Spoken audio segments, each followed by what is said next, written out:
So, we already talked about the most anticipated releases, or my most anticipated releases for the big budget AAA games.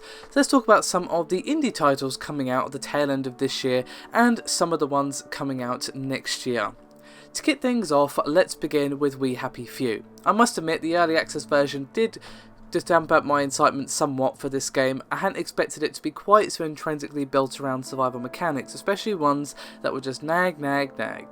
But that's early access. The developers have said that they're working on toning down those survival mechanics, and I know that Compulsion Games have more up their sleeve, the story, and it's that part that I look forward to. Discovering and exploring this weird and wonderful dystopia that they have created, and delving into the story, which I have a feeling is going to take us down a very dark path indeed.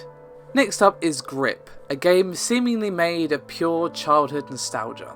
This is also currently in early access on Steam, but it's a racing game inspired by an old favourite of mine, Roll Cage. While I have yet to delve in, as I usually don't play games before release, We Happy Few is actually the rare exception to that rule. What I have seen so far of the gameplay, graphics and features is very promising. It seems to channel that fast-paced, bombastic, physics-defying gameplay that I enjoyed so much back in the day.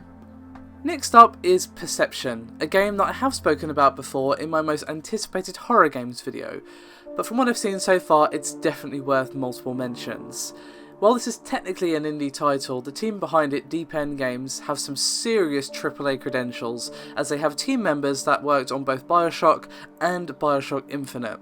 So them working on a horror game isn't interesting enough to me on its own. But Perception also has an interesting concept to back it up, an intriguing looking gameplay.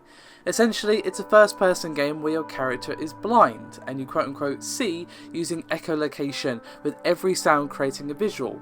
You use your cane to kind of see where you are, however if you make that sound to see where you are, something else will know where you are as well, and that begins the tension where of course you need to kind of get a bearing on where you're going, where's the door that I need to find, but if you do, the thing that's stalking you might just be around the corner.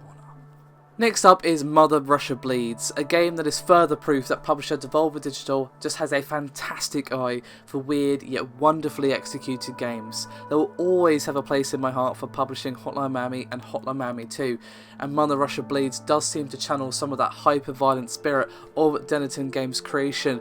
But Mother Russia Bleeds developer Le Cartel have put that spirit into a Streets of Rage style brawler.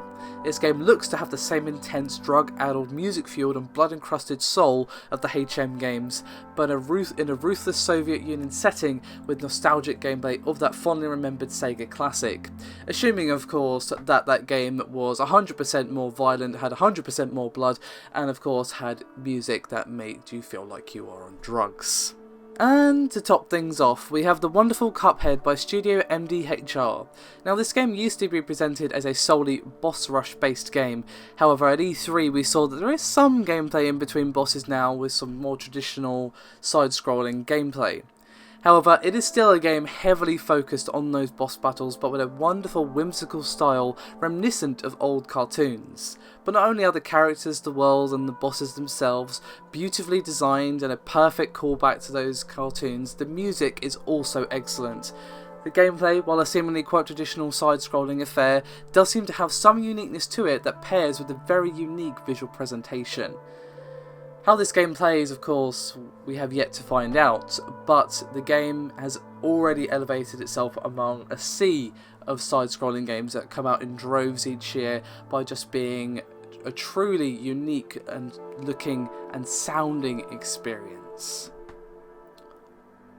So there you have it, my top 5 most anticipated indie games for the tail end of this year, and of course some for next year.